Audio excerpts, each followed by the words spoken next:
todos bem-vindos à nossa partilha entre irmãos, comunidade Bom Pastor, e você partilhando a fé da igreja, a palavra de Deus, alimento substancial, alimento forte para a nossa alma, para a nossa mente e coração. Bem-vindo à nossa partilha de hoje. Estou aqui com a minha irmã Laura Beatriz. Tudo certo, Laura? Tudo caminhando nesse tempo da Páscoa? Amém! Esse tempo forte, lindo, tudo na força do Espírito Santo. Padre Antônio, acho bom lembrar só para os desavisados, olha, abril de 2024 não é reprise. Voltamos. É. Beleza, estamos de volta. E num tempo tão especial, né? Um tempo em que a igreja se alegra, a criação se alegra, tudo se alegra, né? Pela ressurreição de Jesus que invadiu a nossa vida, a nossa história com aquilo que vem do céu, com a vida de Deus.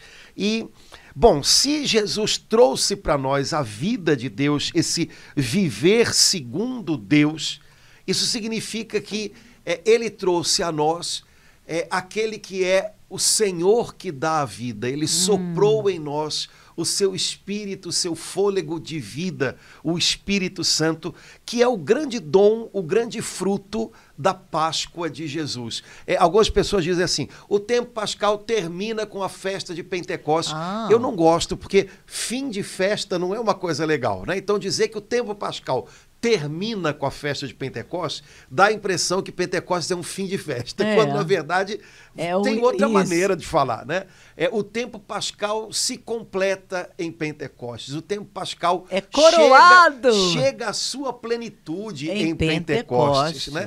Então nós colhemos em Pentecostes aquilo que foi plantado com o suor de Jesus na cruz, aquilo que foi regado pelo Pai na celebração da Páscoa, na vitória de Jesus sobre a morte, e que agora pode ser colhido com doçura na nossa vida pela habitação do Espírito Santo em nós. Então, Laura, eu acho que seria legal a gente aproveitar essa metade para lá do tempo pascal e a gente conversar sobre a pessoa e o trabalho do Espírito Santo em nós. Se existe algo que a gente deve buscar, né, mais do que tudo, como cristãos, é viver segundo o Espírito Santo, viver em concordância com o Espírito Santo, viver impulsionados pelo Espírito Santo, receber e ser conduzidos pelo Espírito Santo.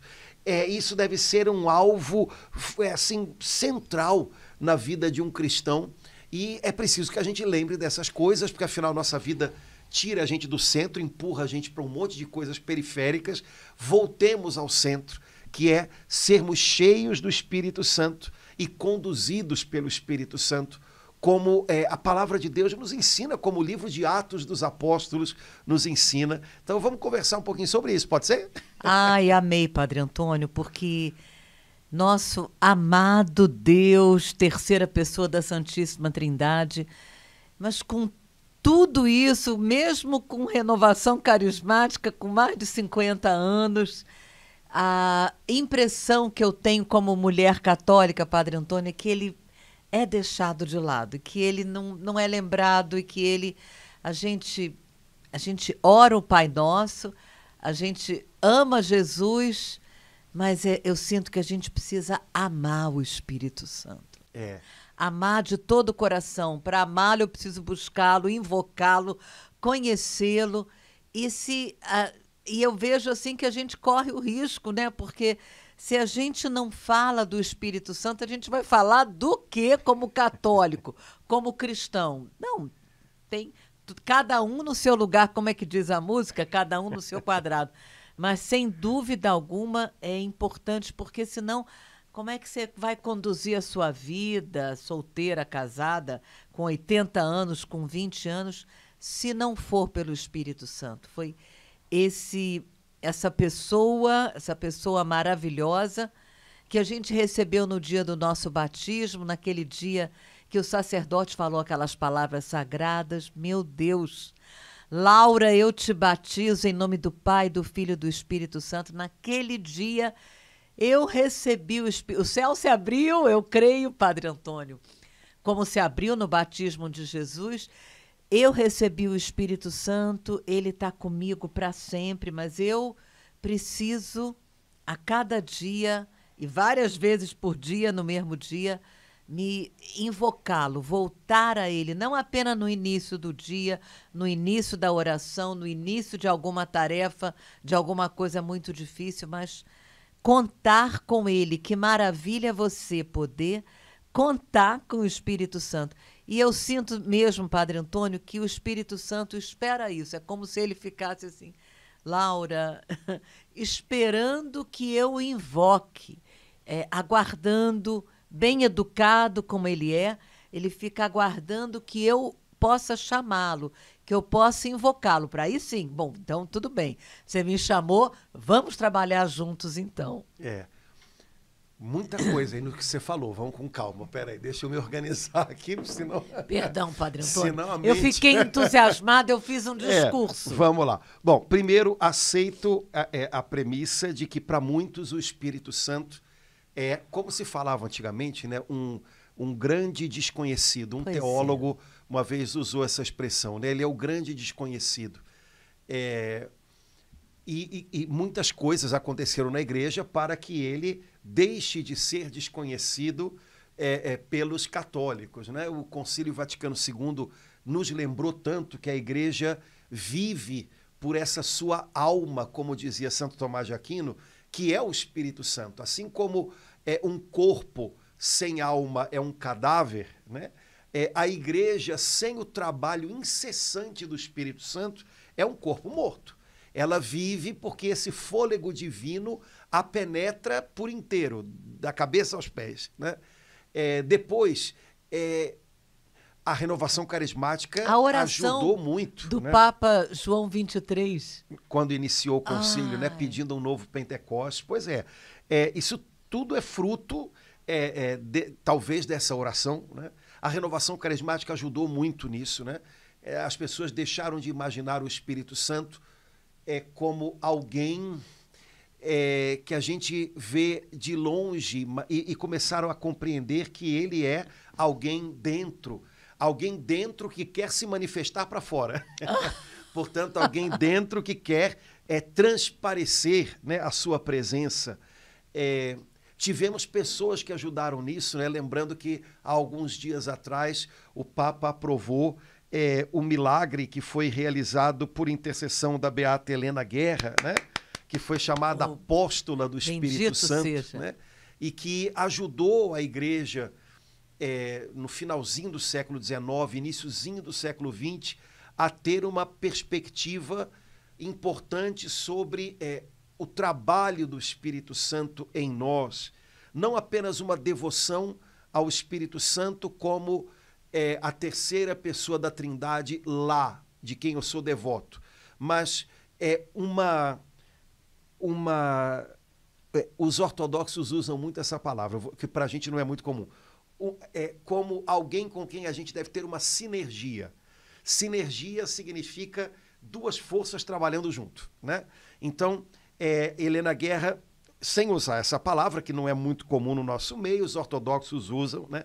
Ela lembrou a igreja e a cada cristão, olha, não devemos só lembrar dele como a terceira pessoa divina lá, mas ele deseja estar aqui e deseja trabalhar conosco, que nós sejamos colaboradores, ou seja, trabalhemos com ele. Muito, né? Ousada ela. Tudo isso... A igreja tem, né, que voltar para o cenáculo, exato, escrever isso para o Papa. Tudo isso ela lembrou, pediu ao Papa que o século XX fosse consagrado ao Espírito Santo. E foi, né? E foi, e eu acho que os resultados estão aí, né?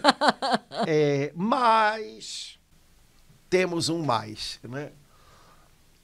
O Espírito Santo, pela sua personalidade, eu vou usar uma expressão que uma comparação. Então, todos os pedidos de desculpa. Pelo seu jeito de ser, ele é profundamente humilde. Ai, logo, onde ele chega, onde ele vai, ele atrai todas as atenções para Jesus e o Pai. Então, a igreja sempre considerou que o nosso conhecimento mais adequado do Espírito Santo não é um conhecimento intelectual que se manifesta por aquilo que a gente pode falar dele, mas é um conhecimento, como é que a gente pode dizer, experiencial, por aquilo que a gente pode provar dos frutos do trabalho dele em nós. Uhum. Então, quanto mais eu me abro à ação do Espírito Santo, e quanto mais o Espírito Santo faz aquilo que a Bíblia diz que é o trabalho dele fazer, que é me ensinar a chamar a Deus de Pai e chamar a Jesus de meu Senhor, mais eu o conheço também, mas eu o conheço pelo trabalho que ele faz em mim. Não tanto por um conhecimento intelectual ou pela quantidade de coisas que na Escritura estão ditas sobre ele, que nem são tantas, porque ele não chama a atenção sobre ele. A personalidade dele, o jeito dele ser, faz com que todo o tempo onde o Espírito Santo está, os holofotes venham sobre Jesus e sobre o fato de que Jesus é o Filho eterno do Pai, que nos chama a ser filhos também. Então é como se o Espírito Santo, todo o tempo, a gente vai até ele. Quero te conhecer, Espírito Santo. Ele diz, então, pois não. Aguenta aí. E aí ele nos enche de paixão por Cristo, ele glorifica Jesus na nossa vida e ele nos enche desse coração de filhos, desse espírito filial. E aí ele diz, pronto, você está experimentando o que é ser filho? Você está experimentando Jesus ser o Senhor da tua vida? Pois então, sou eu que tenho a ver com tudo isso. Sou eu que te ensino isso. E aí a gente o conhece. Então, é uma característica própria, vamos dizer assim, da pessoa do Espírito Santo, né? E Jesus, quando prometeu que ele viria, ao mesmo tempo que Jesus deixa clara a importância dele, olha o que Jesus diz aos apóstolos, é bom para vocês que eu vá, para que vocês recebam o Paráclito. Você imagina os apóstolos ouvindo Jesus falar, é bom para vocês que eu vá? Ah, não é não, Jesus, não é não, não vai não, fica. Mas ele diz, é bom para vocês que eu vá. Ou seja, ele manifesta com isso a importância do Espírito Santo na vida de um discípulo seu, de um cristão.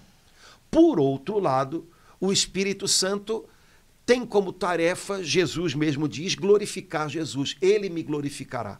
Ele vos dará daquilo que é meu. E aí, parece que nessas palavras, Jesus deixa claro isso que a gente está compartilhando aqui. O Espírito Santo é, ao mesmo tempo, importante e, ao mesmo tempo, nós só percebemos que ele está presente, só percebemos o agir dele, só percebemos quem ele é, na medida em que nós nos abrimos aos objetivos dele. Que Jesus seja exaltado, glorificado na nossa vida e que nós aprendamos a ser filhos com Jesus e como Jesus. E descobramos que podemos chamar Deus de Pai. Então, isso é muito legal, porque um cristão pode e deve aprender a ter uma personalidade parecida com a do Espírito Santo. Né? Se ele nos enche, se ele é a pessoa divina que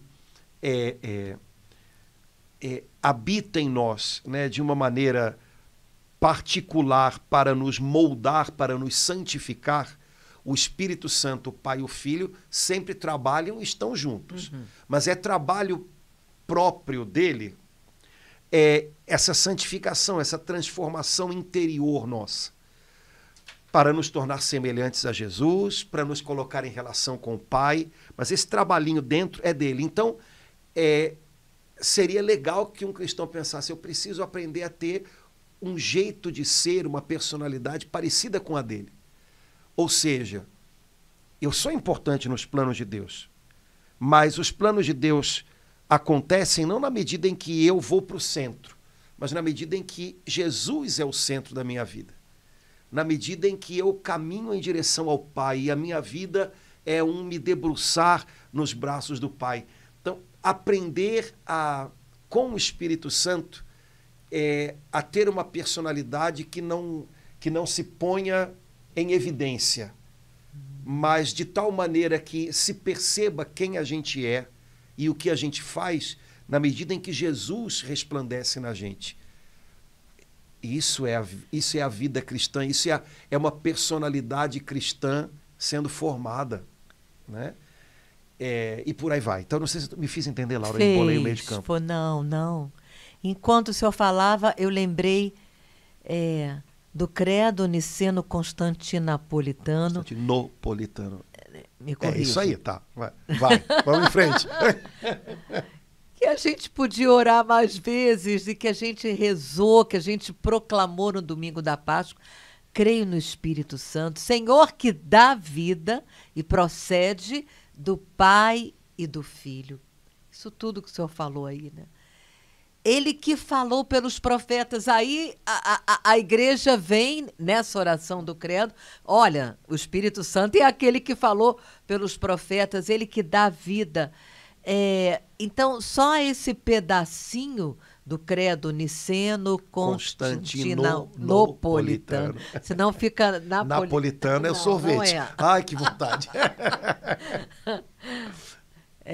De Constantinopla, né? Isso. Então, só isso já... Meu Deus, essa parte é lindo, porque no outro credo é só crer no Espírito Santo. Né? Mais ou menos. Porque a igreja entende que o término do credo, quando a gente reza o credo, o símbolo dos apóstolos, o credo que você falou pequeno, né? A gente reza, creio no Espírito Santo, na Santa Igreja Católica, na comunhão dos santos, na remissão dos pecados, na ressurreição da carne, na vida eterna. Amém. A igreja considera que essa parte toda do credo, que se refere à igreja, à remissão dos pecados, à eternidade, essa parte toda tem que ser lida em conexão junto com a profissão de fé no Espírito Santo. Porque, na verdade, o objeto último de fé nosso é Deus, que é Pai, Filho e Espírito Santo. Deus naquilo que ele é e Deus no modo como ele vem até nós, o modo como ele quis se revelar a nós, o modo como ele trabalha em nós. Por isso nós rezamos, creio no Espírito Santo, e a gente poderia dizer assim, olha, creio no Espírito Santo, que habita na Igreja Católica, realizando a comunhão dos santos, operando a remissão dos pecados, que um dia nos levará à ressurreição da carne e que é para nós vida eterna. Nossa, uau! Então, né, toda essa parte do credo que fala do modo como Deus, Pai, Filho e Espírito Santo chega até nós e nos leva a, vamos dizer assim, ao objetivo dele para a nossa vida, que é a eternidade, está enganchado com a profissão de fé no Espírito Santo. Então, mesmo o símbolo dos apóstolos, que aparentemente afirma só creio no Espírito Santo, mas todas aquelas ações esse crer no Espírito Santo, esse professar a fé na terceira pessoa da Trindade, é o que abre a porta para o que vem depois. Então, nós cremos... Em português não dá para dizer isso, né? Nós não cremos na igreja. Nós cremos a igreja. Ou seja, eu creio que a igreja é uma obra de Deus. É o modo como Deus deseja habitar e agir em nós e entre nós, por meio do seu Espírito Santo, que é a alma da igreja. Né? Eu creio na comunhão de todos os santos. Eu creio que nós somos um corpo. Eu creio que as orações de uns alcançam os outros. Eu creio que nós temos uma solidariedade de vida, uma só vida entre todos os santos, que é a presença do Espírito Santo. Eu creio na remissão dos pecados. Eu creio que os pecados podem ser perdoados, porque Jesus, ressuscitado, soprando sobre os apóstolos, disse, recebam o Espírito Santo, aqueles a quem perdoados os pecados. E por aí vai. Eu creio na ressurreição da carne, que será o último grande milagre, né? Com o qual o Espírito Santo consumará toda a obra de Cristo, porque o mesmo Espírito Santo que a Bíblia diz que no sepulcro levantou Cristo dentre os mortos, este mesmo Espírito Santo, um dia, de maneira milagrosa, nos dará de volta a nossa integridade, ressuscitando também o nosso corpo. Né? Entendeu? Então, toda essa parte do credo, ela reverbera a profissão de fé no Espírito Santo. Entendi. Nossa, e faz a gente rezar essa parte final do credo que a gente reza sempre, no terço, na missa diária, de uma outra forma, Padre Antônio. Eu acho que intuitivamente mas agora com essa explicação que o senhor deu, a gente passa a rezar de uma outra forma, né? Eu creio no Espírito Santo, em cada uma dessas ações últimas do credo normal que a gente reza, a gente faz, a igreja faz, né? Nós fazemos na força e na unção do Espírito Santo. Né? E aí o credo niceno-constantinopolitano, por questões próprias da época em que ele foi redigido e depois retomado, aí ele afirma mais algumas coisas importantes na época, né? Ele usa palavras que deixam explícitas algumas coisas que eram questionamentos à fé da igreja na época em que esse credo foi redigido, né? Mas as coisas soam no ouvido da gente com alguma clareza, né? Então, creio no Espírito Santo, que é Senhor, né? É Senhor, isso significa que ele é Deus, né? Ele não é servo, portanto, ele não é criatura, ele é Senhor, né? Ele dá a vida, Senhor, né? Ele é princípio de vida, tanto na criação, né? Quando no livro do Gênesis se afirma que, né, o Espírito pairava sobre as águas, que Deus soprou um fôlego de vida no homem, quer dizer, ele está presente na criação com o Pai e o Filho, ele está presente na nossa vida nova pelo batismo, né? Ele é dado pelo Pai, né, através do Filho, né, em nome do Filho, para operar em nós, para executar em nós o projeto da salvação, a obra de salvação realizada, né, por Cristo na sua Páscoa. Ele procede do Pai e do Filho, quer dizer, é a maneira como o Espírito Santo vive na vida, no mistério da Trindade, né? Ele não é o Filho, ele não é o Pai, né? Mas ele é um só Deus com o Pai e o Filho, né?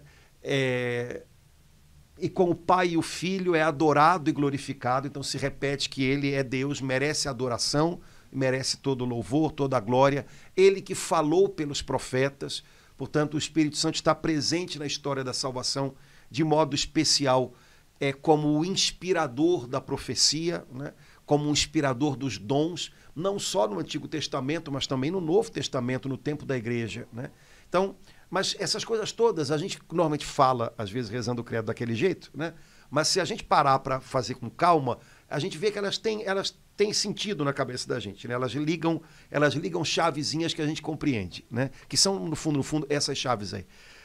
Mas voltando sempre para aquilo que a gente colocou no início, e que no Catecismo da Igreja Católica, olha ele aqui, tijolão maravilhoso, né? No Catecismo da Igreja Católica, logo na primeira parte, que é o comentário ao credo, no comentário, né, ao terceiro artigo do credo, que é creio no Espírito Santo, no parágrafo 683 e nos seguintes, o Catecismo afirma, ele coloca isso com muita clareza, né? Nós cremos no Espírito Santo, né? E, de alguma maneira, se é verdade que, do ponto de vista do entendimento e da revelação, o entendimento e a revelação da pessoa do Espírito Santo são consequência do entendimento e da revelação do Pai e do Filho, no ponto de vista do trabalho da obra de Deus em cada um de nós, é o contrário. Então, eu conheço o Pai e o Filho porque o Espírito Santo age em mim. Porque o Espírito Santo me revela que Jesus é o Senhor, porque o Espírito Santo me ensina a chamar Deus de Pai. Então, na história da salvação, no Antigo Testamento, nós vemos com clareza a afirmação de que há um só Deus. Nós percebemos que esse Deus é o Criador de todas as coisas. Isso tudo aponta para o mistério do Pai. No Novo Testamento, nós recebemos a revelação de que a vida de Deus é uma comunhão de amor. Então, há o Pai e o Filho, e o Pai e o Filho são uma coisa só, portanto, são um Deus só. E no Novo Testamento, o Jesus mesmo, aos pouquinhos, vai apontando para o Espírito Santo, né? Não como uma força, como alguma coisa, mas como alguém.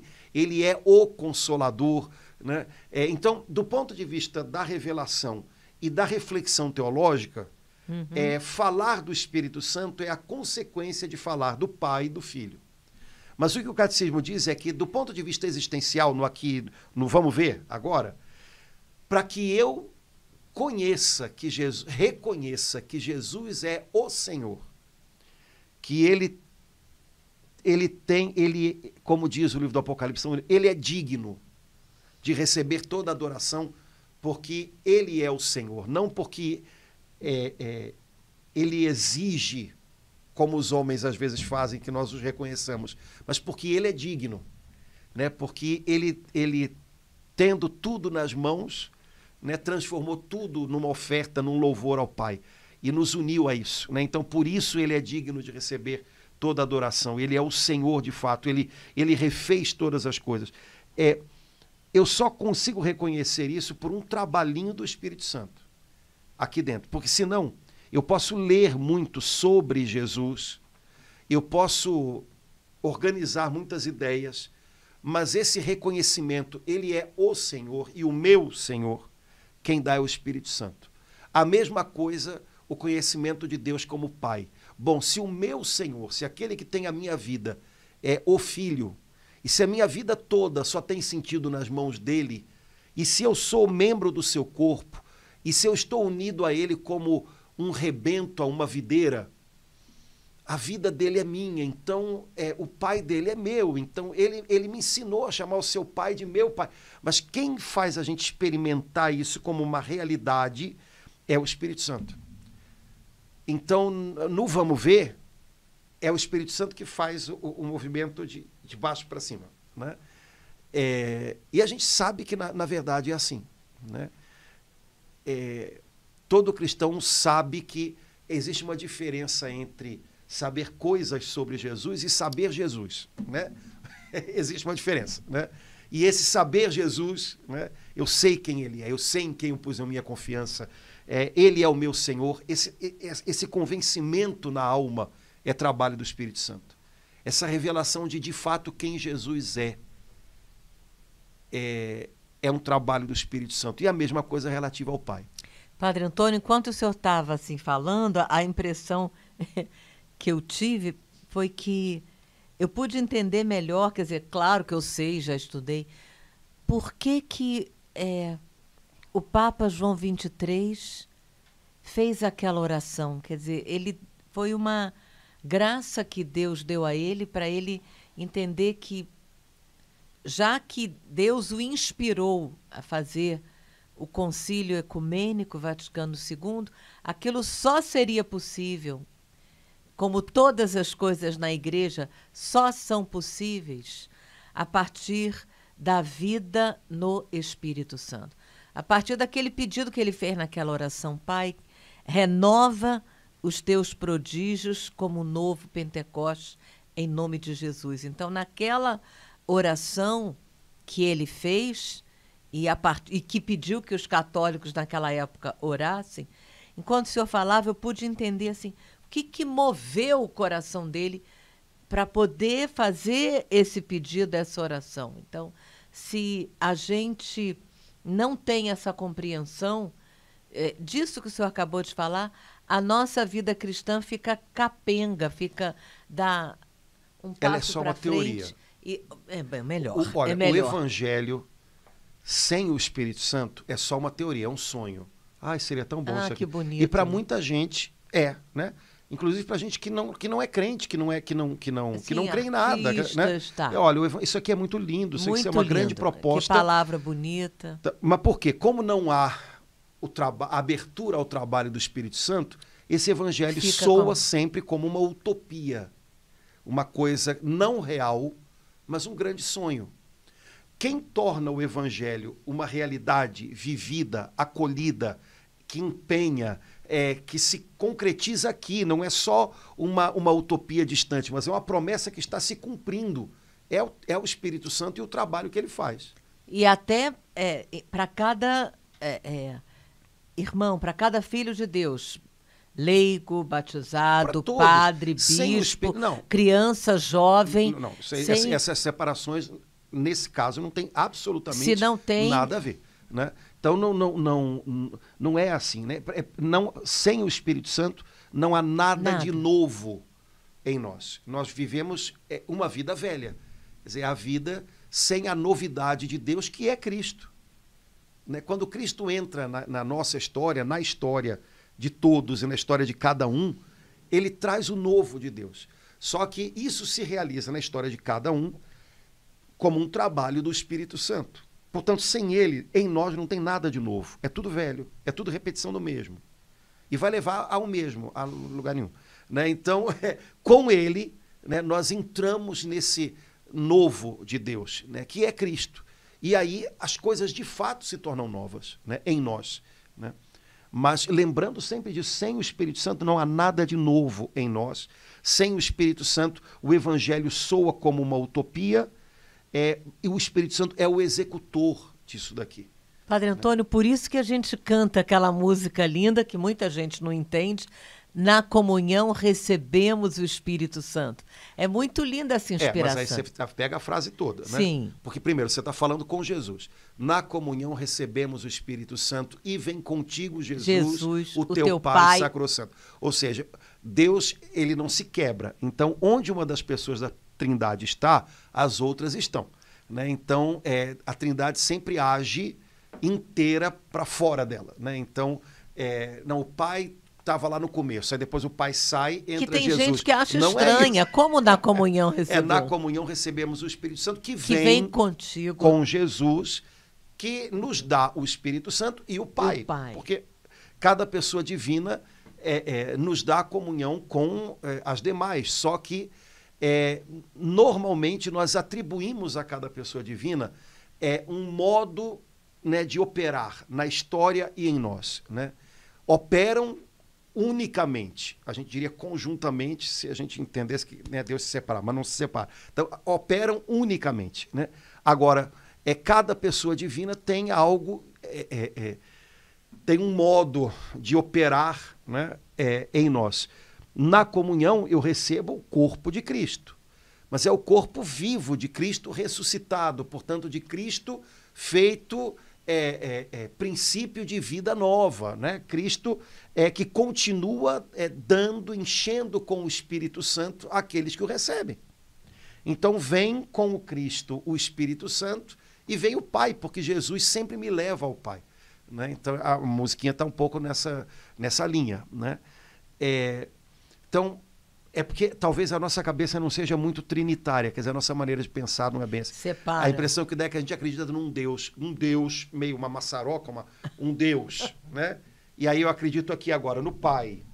Aí eu agora acredito aqui em Jesus, que muita gente nem sabia muito que era Deus. Eu gostei muito da tradução do Missal Novo, que termina todas as orações, né? Por Jesus, que ele que é Deus e convosco, para lembrar, porque tem católico que parece que não lembra que Jesus é Deus com o Pai e o Espírito Santo, né? Não, mas ele é filho de Deus, sim, mas é porque ele é a segunda pessoa da Trindade, feito homem, encarnado, então ele é divino, né? E o Espírito Santo, coitado, aí nessa brincadeira é que o Espírito Santo fica para escanteio mesmo, né? O Espírito Santo é um negócio, não é um negócio, o Espírito Santo é alguém, né? Alguém divino, né? Então, talvez a nossa maneira de rezar, a nossa maneira, né, pudesse ser um pouco mais trinitária. Ah, mas eu não entendi tudo. Que bom, é bom sinal, né? Porque Deus, se você entender tudo, é sinal que você entendeu errado. Ai, agora, por outro lado, existem algumas coisas que são, na linguagem da igreja, parâmetros para a gente... bom, até aqui eu estou falando como ele se manifestou a nós. Até aqui eu estou falando conforme a fé da igreja. Passou disso, mas isso é uma questão que a gente vai aprendendo aos poucos, mas a gente tem que ter uma lembrança de que o nosso Deus é assim, Pai, Filho e Espírito Santo. E que ser cristão é mergulhar nessa vida de Deus, né? Então, o Espírito Santo nos atrai até Jesus, né? O Espírito Santo é o imã que o Pai usa para nos atrair até Jesus. No Espírito Santo, nós descobrimos que Jesus é o Senhor, está vivo. Né? Eu gosto muito de uma passagem do livro de Atos, que diz assim, uma das vezes que São Paulo foi levado para ser questionado, né, num tribunal, o cara que estava explicando lá para o governador, para o procurador, o que estava vendo, ele dizia assim, olha, esses caras aqui são todos judeus, esse Paulo, esses outros aqui, e eles estão brigando a respeito de um tal de Jesus que morreu, mas que Paulo teme em dizer que está vivo. Isso é um cristão. Porque dizer que Jesus estava por aí, Jesus foi legal e Jesus morreu, não precisa ser cristão. E não precisa do trabalho, do convencimento do Espírito Santo. Né? Mas quando todo mundo diz que Jesus é um cara legal, mas que infelizmente morreu, um cristão é alguém que diz que ele morreu, mas ressuscitou e está vivo. Tá? E isso não é só um dado de pesquisa histórica, né?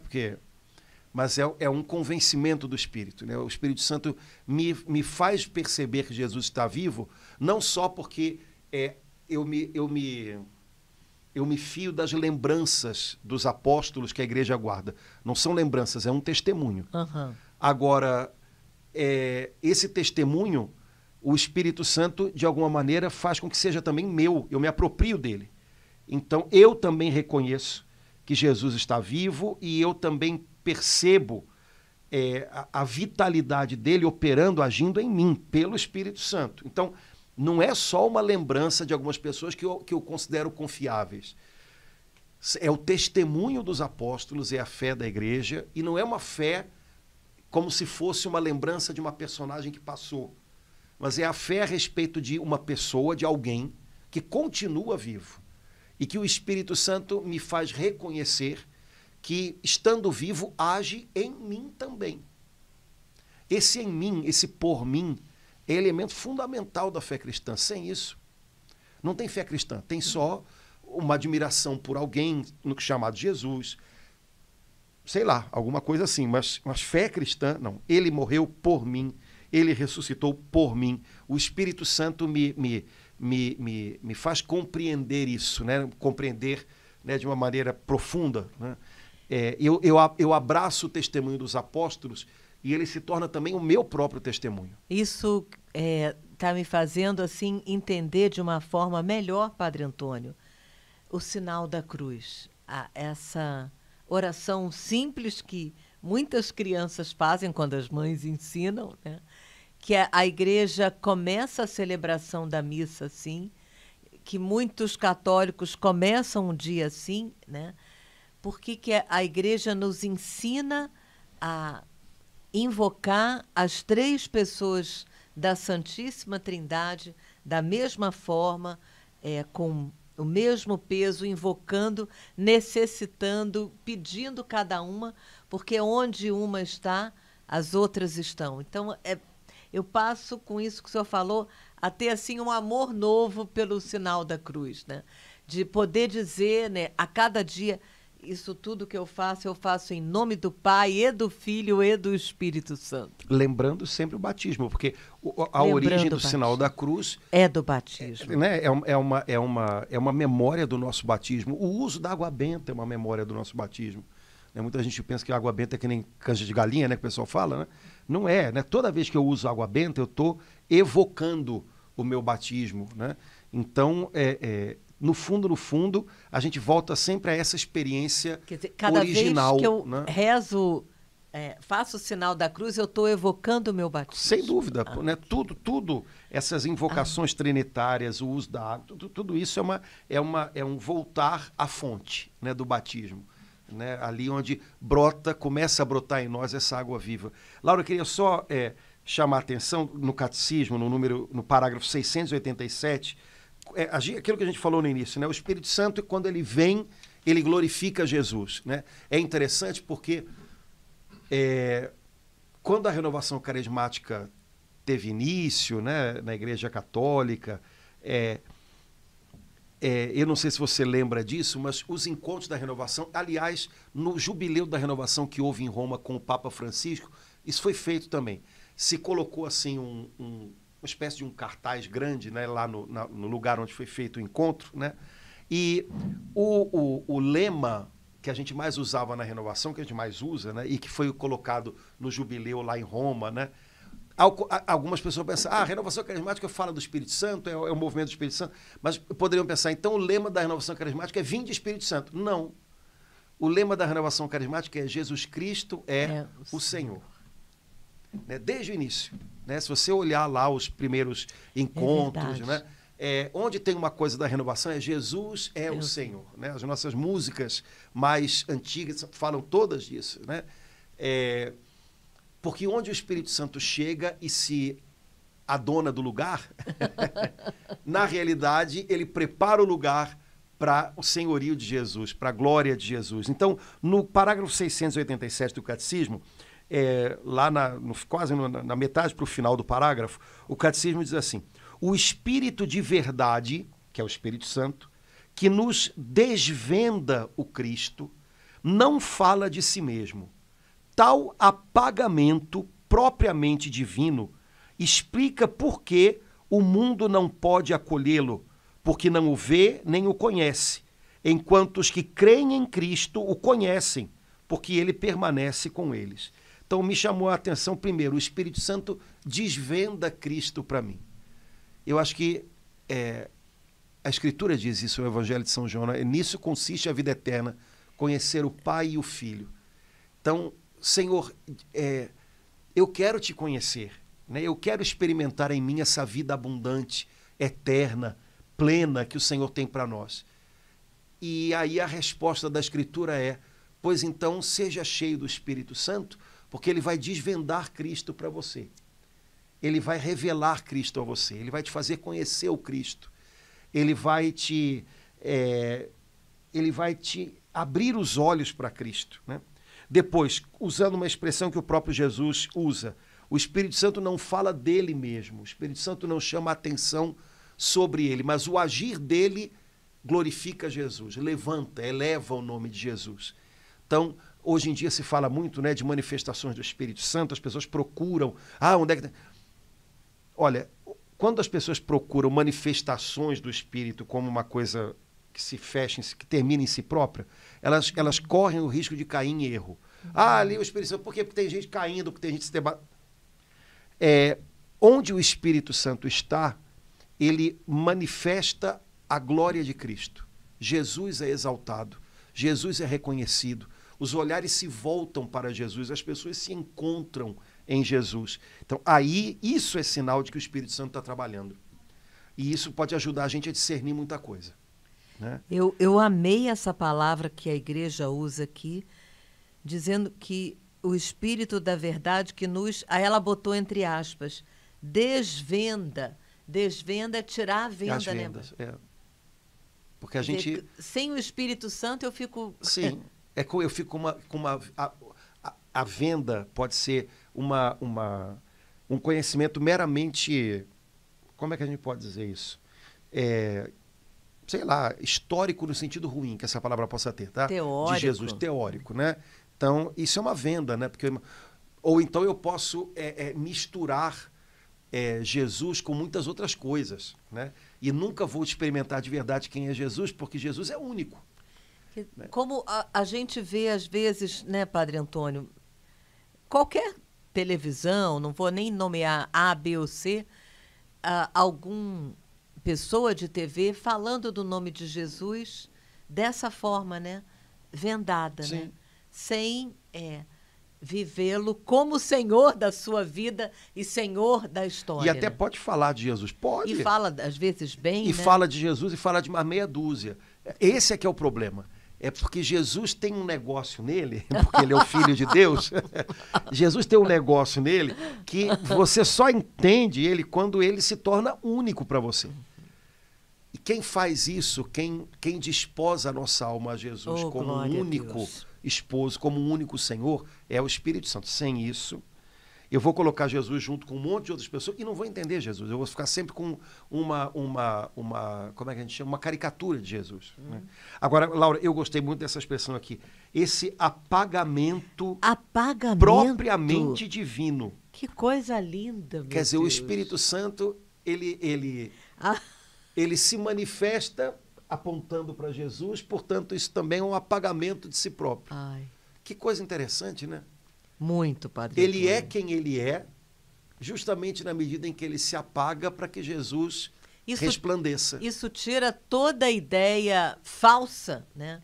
Olha, Ali tá, o Espírito Santo está bombando. Isso tira toda a ideia errada.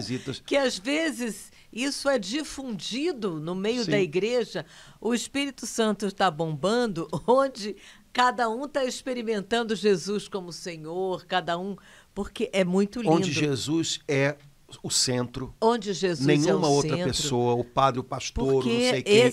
A igreja falando que é apagamento é próprio dele, né? Sim. Ele... Imagina, né? Vamos usar uma expressão, né? O Espírito Santo, Laura, quando tem apagão, blackout de noite, graças a Deus acontece pouco isso, mas já aconteceu algumas vezes, né? Se você olhar para o céu, você consegue ver as estrelas de um jeito que com as luzes da cidade acesas, você não vê. Não. Então o Espírito Santo, quando ele entra na nossa vida, é como se ele vem já nesse divino apagamento. Ou seja, ele já vem com o propósito de fazer com que todas as luzes, ou a luz de Jesus brilhe. Então, na verdade, o que o Espírito Santo faz? De repente, ele apaga todo o resto.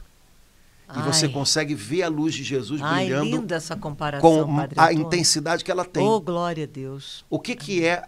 Por exemplo, quando a gente vê na vida de alguns santos ou de algumas pessoas que a gente conhece, né, o que a gente chama de uma grande conversão. De repente, todas as outras luzes se apagam e aí essa pessoa vê o brilho do céu, vê a luz de Jesus. É o Espírito Santo quem faz isso, né? Então, às vezes, o Espírito Santo trabalha também fazendo um apagão, viu? Ele também apaga, né, o brilho de algumas luzes da cidade se apagam totalmente. Para que a de Cristo possa brilhar em todo o seu esplendor. Né? Então, essa palavra apagamento me pareceu muito bonita. Né? Muito, Padre Antônio. Porque ele próprio não concorre com Jesus pela centralidade. A centralidade é de Jesus. Né? Ele faz com que nós giremos em torno de Jesus. Né? O Espírito Santo não concorre com Jesus. Nada do que ele fala, nada do que ele faz, né? Mas tudo nos dirige mais e mais para dentro do mistério de Jesus, do mistério de Cristo. Né? Esse é o trabalho, né, me parece, do Espírito Santo. Né? Nos fazer experimentar o senhorio de Jesus, nos fazer experimentar ser filhos com Jesus, né? É o Espírito Santo quem nos faz chamar Abá, Pai. Então, é como se São Paulo, que escreveu essas duas frases, né? O Espírito Santo é quem nos faz clamar Abá, Pai. Ninguém pode dizer que Jesus é o Senhor a não ser no Espírito. É como se o Espírito Santo, todo o tempo, ele quisesse só dizer essas duas coisas, né? Pai, Jesus. Pai, e apontando a gente nesse caminho. Né? Vai a Jesus, centraliza Jesus na tua vida. Jesus vai te dar um pai. Né? Vive a tua vida, né, de filha de Deus. Né? Um pai nunca ausente, um pai perfeito, né? O pai que é doador de todo o dom perfeito. Então, esse é o trabalho do Espírito Santo. Por isso, nesse tempo pascal, né, já caminhando para a plenitude do tempo pascal, que é Pentecostes, a gente pode clamar com a igreja, vem Espírito Santo. Espírito Santo. Mas aí, quando é que a gente sabe que a resposta foi dada? Você pede, vem Espírito Santo, e ele vem nesse divino apagamento, acendendo Jesus dentro de você. Inundando a gente de amor a Jesus e de amor a ter uma vida de filha de Deus, de olhar para Deus como Pai. Né? Padre Antônio, eu queria falar só, completar esse que eu achei lindo, esse 688, até preparando a gente para o próximo podcast, a Igreja Comunhão Viva na Fé dos Apóstolos, que ela transmite, é o lugar do conhecimento do Espírito Santo. Aí ele dá uma série de citações que a gente pode ficar para depois, é o parágrafo 688, mas especialmente eu gostei disso, na oração na qual ele intercede por nós, né? Que coisa linda isso, em cada oração ele intercede por nós. E aí eu conheço quem ele é. Né? Quer dizer, na verdade, cada tracinho desse aqui vamos dizer assim, a igreja é o lugar do nosso conhecimento do Espírito Santo. Então nós sabemos quem ele é, mergulhados na fé da igreja, mergulhados na vida da igreja, né? Que é comunhão viva na fé dos apóstolos, comunhão viva na experiência dos apóstolos de Cristo, né? E aí, em cada uma dessas realidades, as escrituras, a tradição, o magistério, a liturgia, os carismas, cada uma dessas realidades que é uma realidade da vida da igreja, nos faz conhecer quem é o Espírito Santo. Um pouco mais, né? Também, como você colocou, na oração. Porque quando eu rezo, no fundo é ele rezando em mim, rezando por mim. E aí, na oração, eu percebendo as inspirações dele, eu percebendo o agir dele, acabo descobrindo mais quem ele é. Então, do Espírito Santo, a gente não fica sabendo nada, senão de uma maneira experiencial, né? Também, quando nós lemos as Escrituras e o que ela diz a respeito dele para nós, a Escritura não faz teorias sobre o Espírito Santo, né? Mas ela nos apresenta o Espírito Santo sempre fazendo algo, agindo de algum modo, né? Jesus o chama de o Paráclito, a tradução é o defensor, né? O consolador, ou seja, é sempre alguém fazendo algo, né? O consolador é aquele que consola, o defensor é aquele que defende. Então, eu conheço o Espírito Santo na medida em que eu experimento o trabalho, o agir dele, né? Portanto, né, repetindo aquilo que a gente também já falou, o Espírito Santo não é uma teoria, sem ele, ao contrário, né? O cristianismo, o evangelho pode parecer para muitos uma teoria, né? Pode parecer um sonho, uma utopia fantasiosa, mas para aqueles que vivem no Espírito, para aqueles que vivem nessa comunhão que é a igreja, ainda que não de maneira perfeita, mas já, de alguma maneira, nós estamos experimentando o reino de Deus, o reinado de Deus, o evangelho de Cristo. Isso tudo é real, não é um sonho, é uma realidade. Padre Antônio, e a oração, por excelência, se resume na palavra vem, né? A oração ao Espírito Santo. Ao Espírito Santo, que a igreja tem aquela clássica, vinde, mas resumidamente, a palavra a se dirigir a ele é vem, Espírito Santo. Sim. Ele já veio, ele continua vindo, né? Ele vem muitas vezes. E cada vez que a gente o chama, invoca, ele vem mais uma vez e nos dá essa experiência. É legal, porque a igreja faz a gente orar ao Espírito Santo com uma oração que é bem, como é que a gente pode dizer, objetiva, né? Vem, chega, né? Não é uma oração, né, que não dê para determinar com clareza o que está se pedindo. O que está se pedindo é vem e trabalha, vem e age, vem e faz a tua obra, né? É uma oração que mostra que a gente está vivendo com Deus algo dinâmico, né? Senão algumas pessoas, mas ele já veio, eu sou batizado, ele já veio. Sim, mas a igreja te ensina a pedir, vem de novo, né? Vem mais fundo, né? Vem mais fundo. E por aí vai. Então, a nossa vida com Deus é de fato uma vida, né? Seria lindo que a gente entendesse isso, né? É uma vida com Deus, não é uma ideia de Deus. Nem um momento só. Não, né? É uma vida inteira, né? Então, o Espírito Santo, terceira pessoa da Trindade, Deus com o Pai e o Filho, né? Igualmente adorado e glorificado, né? Que habita em nossos corações, né? Que nos faz experimentar a presença de Jesus, a paternidade, a bondade do Pai Celestial. Ele vem, e quando nós o chamamos e ele generosamente, gentilmente acolhe o convite, né? Ele glorifica Jesus, ele faz um apagão das outras luzes para que brilhe, né, o céu lindo da ressurreição, e ele nos ensina que nós temos um Pai no céu e que podemos conversar com esse Pai, chamá-lo de Abá, né, e ter toda a confiança de filhos nele. Então, que a gente possa viver essa graça nesse tempo pascal. Que tempo maravilhoso! Nossa, Padre Antônio, esse Pentecostes 2024 vai ser demais, demais. Amém, amém. Irmãos, queridos, tomara que a partilha tenha sido frutuosa, que ajude a gente a viver a nossa vida cristã. Espero que tenha ficado explicadinho e nenhuma confusão. Mas estamos juntos. Se você quiser, se você puder, comenta aí com a gente. Se você comentar isso lá no YouTube, é importante. Eles vão, né, levando mais em consideração a nossa partilha. Então, comenta alguma coisa aí, passa para alguém, sei lá, curte, né, a nossa página no YouTube. Enfim, a gente está junto e que a graça de Deus possa nos ajudar nesses dias de tempo pascal a viver Pentecostes, a festa de Pentecostes de verdade, não como o fim do tempo pascal, mas como a plenitude da Páscoa. Amém. Acontecendo agora na gente, aqui em Copacabana, lá no Meier, lá em Piedade, né, aqui no centro da cidade, em cada lugar tem que chegar a Páscoa de Cristo pelo poder do Espírito Santo. Até logo, gente. Deus abençoe. Até mais. Tchau, irmãos.